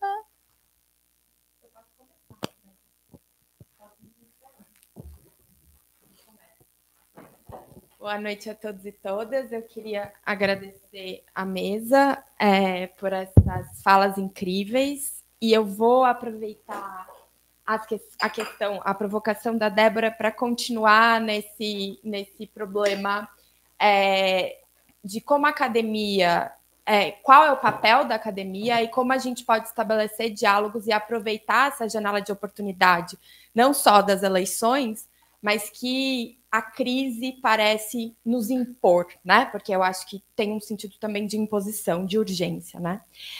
Então, me parece que, obviamente, num sentido, e é bastante trivial mesmo, a academia tem essa potência, carrega, né? Esse tipo de conhecimento que a gente produz aqui, carrega essa potencialidade de ajudar na nomeação dos eventos, que me parece ser fundamental, né?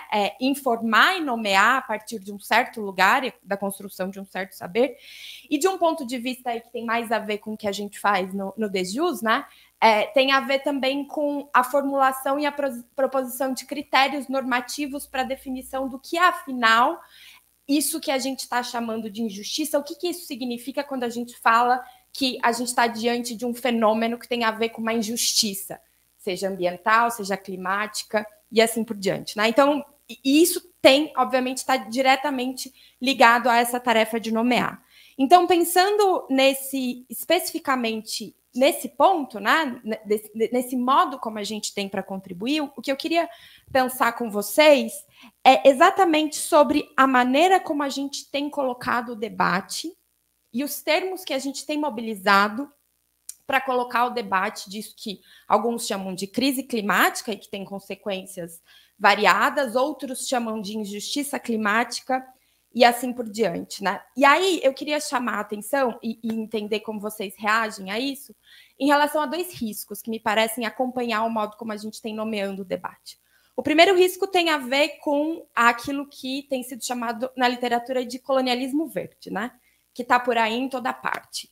Quando a Laura muito bem chama a nossa atenção para o fato de que a resposta para a pergunta sobre como nós estamos resolvendo os problemas disso que a gente anuncia como crise tem uma relação que é global e local. Mas tem muita coisa acontecendo lá no global. E dentre essas várias coisas que estão acontecendo no global, tem ganhado muita força esse discurso de que certos países que têm a solução não são capazes de entregar por eles próprios essa solução, então a gente precisa de intervenção externa para que isso aconteça, né? Eu não sou nenhuma soberanista, menos ainda uma nacionalista. Mas eu acho que a gente precisa se atentar para o modo como discursos coloniais e colonizadores se refazem no tempo. E eu acho que o modo como a gente nomeia isso, crise climática e ambiental, tem sido uma porta de entrada para a renovação dessas formas de colonialismo. E a outra, que me parece igualmente preocupante, tem a ver com discursos antidemocráticos, né? E aí eu queria lembrar, por exemplo, um argumento que o Grunsman usa nesses livros aí que ficaram famosos, de Anúncio de Morte, da democracia. Um dos argumentos que ele mobiliza é dizer, frente aos efeitos catastróficos da mudança climática, o que a gente vê em operação é que regimes não democráticos, às vezes, têm respostas muito mais eficazes a isso que é incontestável em relação à urgência. Vai acabar. Está aquecendo, a coisa está se complicando e vai acabar. E o exemplo que ele dá é a China. Tanto do ponto de vista interno, ele vai dizer, a democracia. A democracia, ela é, tanto do ponto de vista da estrutura interna, da possibilidade de mudança é difícil, quando tem uma coisa que a gente sabe, que tem a ver com eleição, que torna a coisa ainda mais difícil, né? Então, eu queria um pouco ouvir vocês, e mais, assim, não tem a ver com o antidemocrático que o Nabil fala no final, né? Na resposta dele. Tem a ver com o antidemocrático numa outra dimensão, porque propor certas políticas públicas, isso não tem a ver com ser antidemocrático, né? O argumento vai para outra direção, desse que eu estou apontando como um efeito ruim do modo como a gente tem nomeado. E aí eu queria, nesse segundo momento, assim, se vocês também pudessem falar sobre saídas, né? Se esses são os riscos, como vocês veem um argumento, a relação entre isso que é a crise, o problema da justiça social e da justiça intergeracional? Como a gente poderia construir modos de nomear o problema que relacionasse essas três coisas para evitar isso que me parece ser riscos reais? Obrigada. Acho que não está funcionando. Acho que a gente responde, né? Vocês respondem a questão da Raíssa e a gente abre de novo. Vamos lá? Laura? Jesus. Dá. Bom, eu quero fazer só um comentário, porque eu acho que você abriu aí um leque de perguntas que eu nem consigo. Mas uma coisa que eu vivi muito, assim, desde que eu resolvi tardiamente me envolver me dedicar a uma carreira acadêmica, é a dificuldade de comunicação na academia. A crítica que se fazia às coisas que eu escrevia é que era muito coloquial. Então, assim, eu tinha que escrever naquele jeito que só quem está ali... Quer dizer, você, quando está na academia, você fala para os seus pares. Você não fala para as pessoas. E eu acho que isso é um problema gravíssimo da nossa academia. Talvez não seja só da nossa, mas com a qual eu tenho mais contato ultimamente. Então, assim, as pessoas não falam para ser entendidas, elas falam para ouvir a própria voz, né? Eu acho que esse é o pior problema. É uma coisa que eu sempre me bati. Para quem é que você está falando? Para quem você está escrevendo? É a primeira coisa que você tem que considerar. E como eu não sou uma estudiosa de comunicação, não conheço isso, é uma coisa intuitiva, para mim era intuitivo, eu estou fazendo um trabalho para o Ministério da Saúde e tem uma corrente de pessoas que estudam linguagem simples. Eu falei, que maravilha, então vamos deixar de falar aquela linguagem chapa branca, né? Que é o pessoal que está lá nos ministérios, é quase ininteligível o que eles escrevem, porque eles são tão rocambolescos, são absolutamente gongóricos, é um negócio assim, insuportável de ler, é chatíssimo. Não bastasse assim, a pessoa fala, faz um monte de espuma e não diz nada, né? E se você não faz daquele jeito, você é criticado, né? Então, Eu fiquei muito feliz que estou fazendo lá um trabalho sobre cidades e mudanças climáticas, onde a diretriz é usar linguagem simples, embora haja controvérsias dentro do próprio Ministério, do que seja uma linguagem simples, e a outra é usar a linguagem não sexista e inclusiva, que era uma coisa que eu nunca tinha prestado muita atenção, mas que agora eu presto atenção. Mas tudo tem que ter um bom senso, né? Porque as pessoas que são, assim, fanáticas, de repente acham que tudo vai se resolver daquele jeito. Não. Eu vou dar um exemplo aqui para você. Você não fala. Quando você fala de mudanças climáticas no âmbito de relações internacionais, dentro da convenção, você tem os estados, ou as nações, e você tem uma figura institucional que é os atores estatais, que são as partes da convenção, e você tem os atores não estatais, que é todo o resto. Não existe atores e atrizes estatais. Não existe. No entanto, eu tive que colocar atores e atrizes estatais, que é um negócio que está... Então, assim, eu acho que tudo é questão de bom senso, né, gente? Você pode ser inclusivo sem cair num absurdo, né? Então, eu acho que na academia é a mesma coisa. Eu acho que as pessoas não falam para o público. A primeira coisa é aprender a língua das pessoas, entender o que elas querem, né? Saber ouvir as pessoas, primeira coisa, né? Quem comunica tem que ouvir antes de falar, né? E eu acho que na academia eu sinto muito isso, assim, muita gente com aquela ansiedade de falar e falar, para ouvir a própria voz, né? Então, é isso. Eu acho que concordo muito com a Laura sobre a questão da academia. Eu estou na universidade há quase 50 anos, como professor em faculdade de arquitetura há 45 anos. E acho que a Universidade de claro que a gente não pode generalizar, mas ela fala para os pares. Assim, a lógica da universidade é essa. Eu tive uma trajetória que eu chamo uma trajetória entrelaçada aí entre a academia, que é onde eu continuo, né, e as políticas públicas, a relação com os movimentos, né, os cargos eletivos, etc. Eu acho que isso é muito importante. Hoje a gente vê, assim, depois de décadas e décadas e décadas, a USP está valorizando o trabalho de extensão. Está começando a valorizar o trabalho de extensão, que é uma coisa assim, que eu comecei o meu trabalho na universidade, nos anos 80, fazendo, né, dentro da universidade, fazendo assessoria para movimento, né, não na USP. Quando eu fui para a USP, aquilo lá não tinha a menor importância. Né, inclusive não conta ponto para nada, etc. Quer dizer, tem que fazer, né, tem um ritual. Tem as tais revistas que são categoria AA, né, que sei lá, porque algumas delas são importantes, né, são lidas no mundo inteiro, mas tem muitas outras que não são lidas por ninguém. Você pega uns artigos ali de gente em arte, não tem repercussão nenhuma.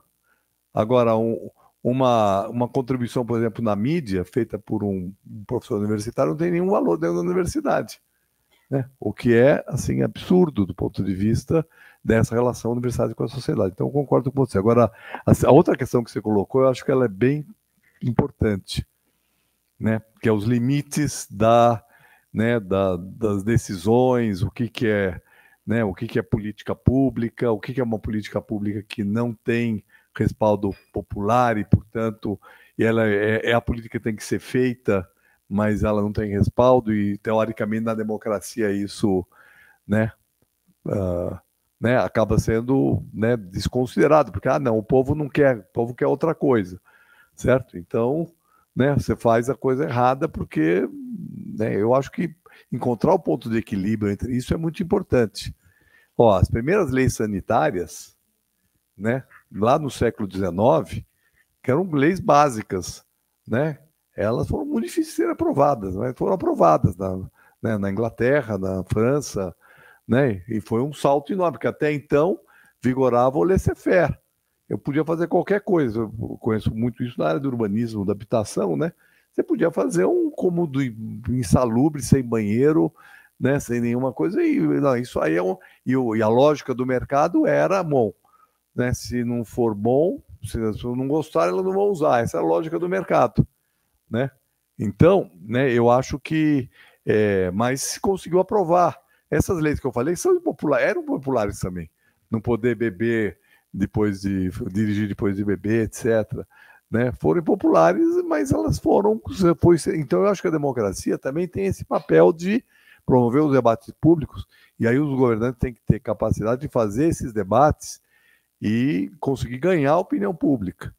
Né? Às vezes vai ter que forçar um pouco, mas, né, forçar um pouco, eu digo, aprovar coisas que, né, talvez elas sejam impopulares, mas que você consiga, que o governante consiga, né, não reverter isso, né, não consiga, né, ser derrotado e aquela política ser revertida.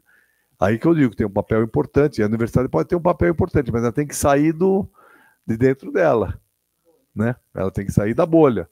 O próprio IPCC, tá certo? Quer dizer, eu acho que até, não sei se eu concordo tanto com vocês, que esse assunto não tem sido muito debatido na mídia. É menos, mas eu acho que está ganhando cada vez mais espaço. Agora, a linguagem, a maneira como, né, como isso é tratado, muitas vezes acaba, né, não tendo adesão por parte da população. Eu acho que a questão da democracia claro que tem as malandragens todas, tem os interesses econômicos, a indústria automobilística, a indústria do petróleo, etc., não quer que você faça essa reversão, né? Mas, então, aí são os interesses econômicos dentro disso, mas tem um outro, então, tem políticos que estão, né, que querem satisfazer esses interesses, mas tem outros que, né, quando vem a pressão popular num mesmo sentido, aí, então, que abandona a possibilidade de transformação.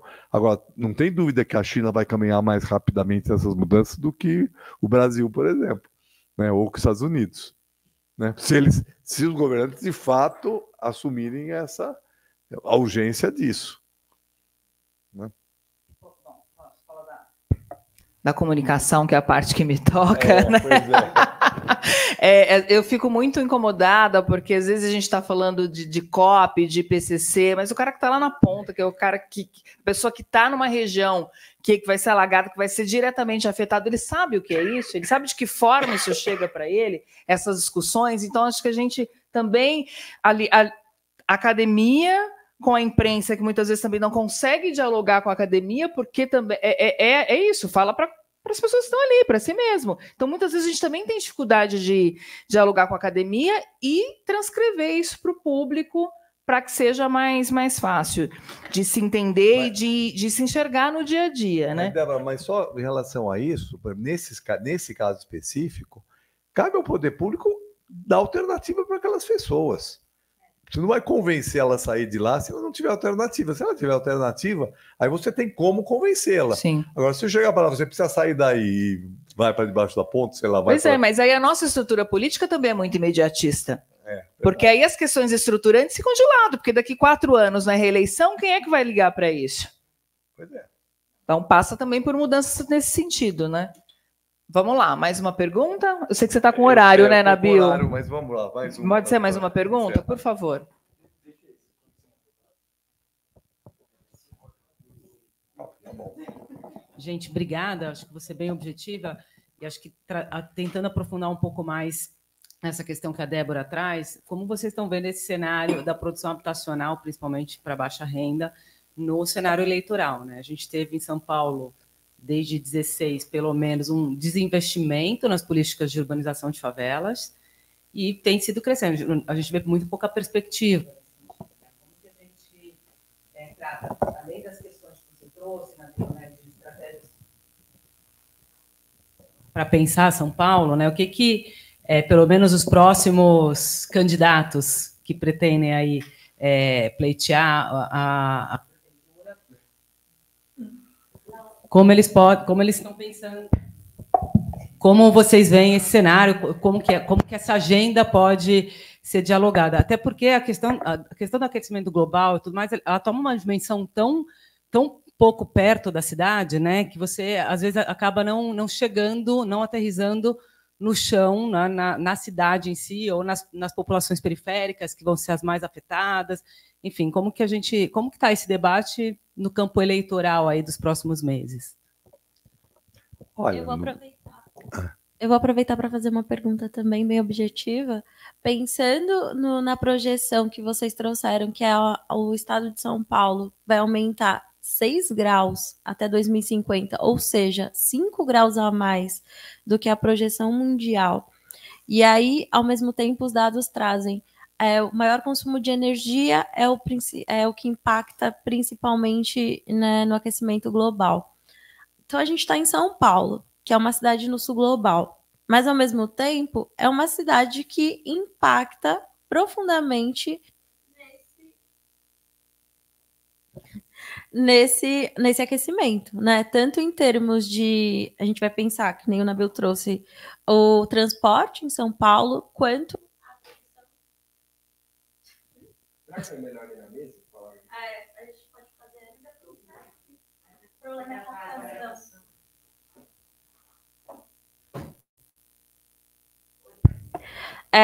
então, a gente está pensando em São Paulo como uma cidade que faz parte desse sul global, né? Mas que, ao mesmo tempo, é uma cidade tremendamente urbanizada, que tem várias áreas de vulnerabilidade, então a gente, ao mesmo tempo, tem um grande consumo, ao mesmo tempo a gente é super impactado, já que vai aumentar 5 graus, né, para os próximos anos.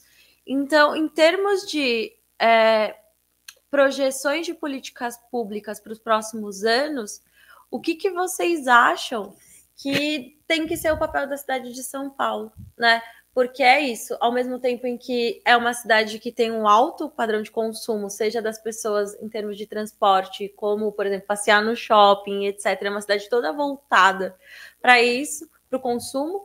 A gente tem, ao mesmo tempo, uma cidade que vai ser muito impactada pelo aquecimento global, né? Mas, Mônica, deixa eu começar aqui só dizendo o seguinte, 5 graus vai aumentar, é uma estimativa de uma projeção se nada for feito, tá? Então não vamos assumir isso como, né? Então, como eu falei, tem duas coisas. Uma é evitar que se chegue nesse ponto.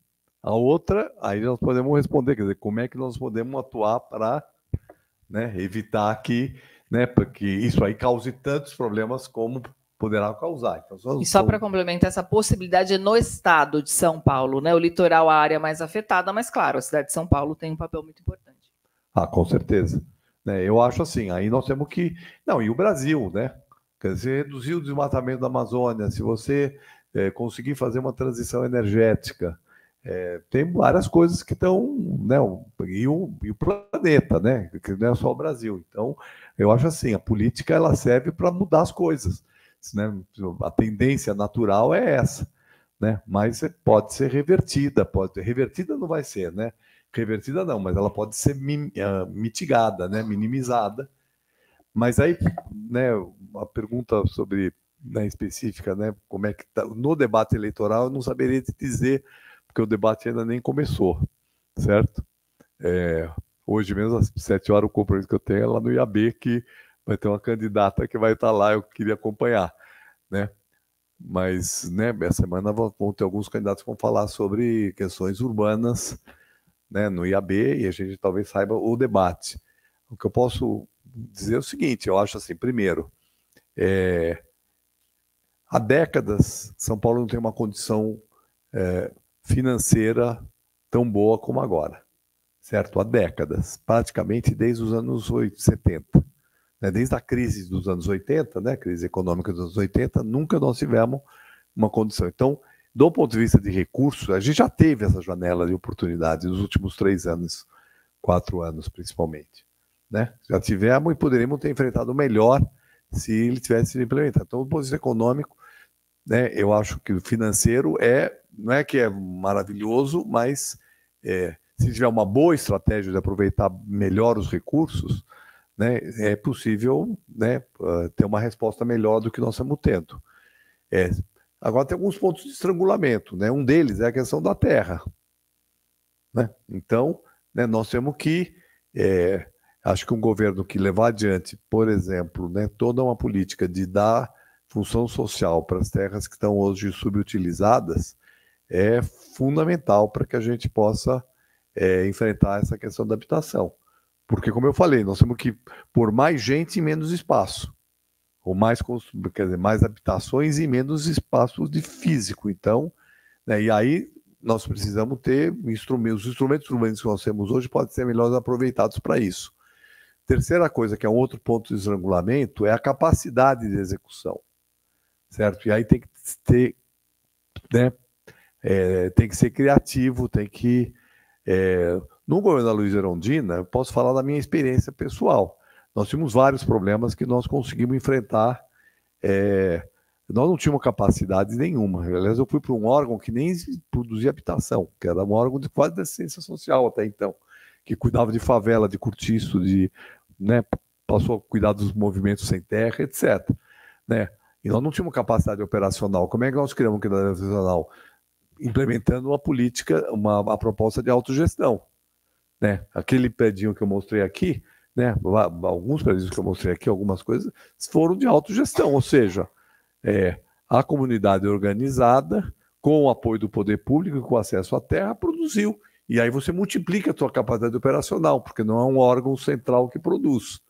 Né? Você só faz um acompanhamento. Então, eu acho que isso em São Paulo poderia dar muito resultado, e eu acho que ampliaria a capacidade. Outra coisa é estabelecer uma relação sadia com o setor privado. Quando eu digo relação sadia com o setor privado, que hoje a relação do setor privado com a prefeitura é assim: o setor privado quer um monte de coisa, a prefeitura, né, muitas vezes atende, como agora nessa revisão, atende o setor imobiliário.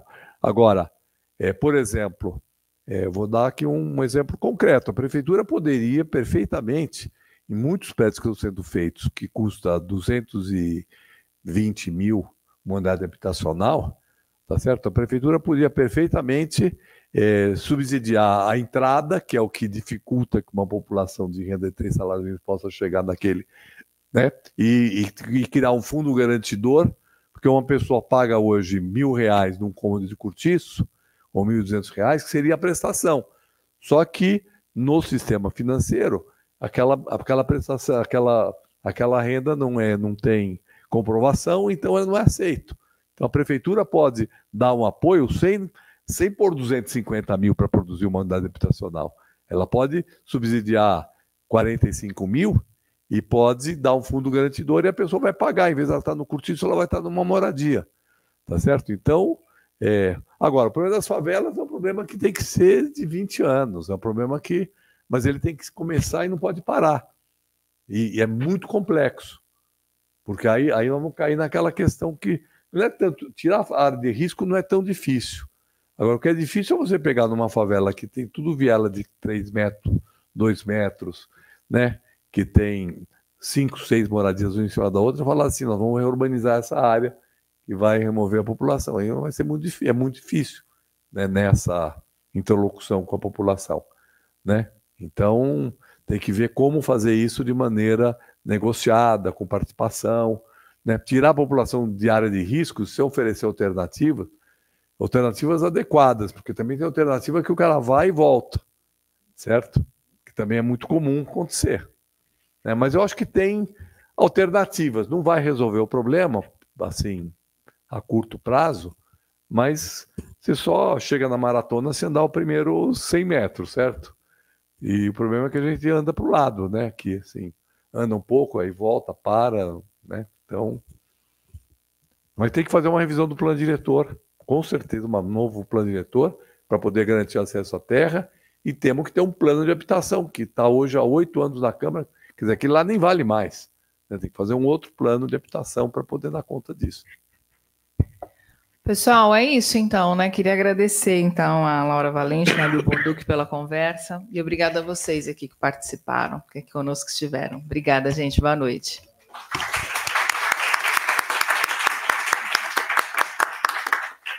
Gostaria de lembrá-los que esse ciclo, né, de oficinas, o próximo encontro vai ser dia 19 de agosto, e o tema vai ser orçamento, com a Úrsula Pérez e o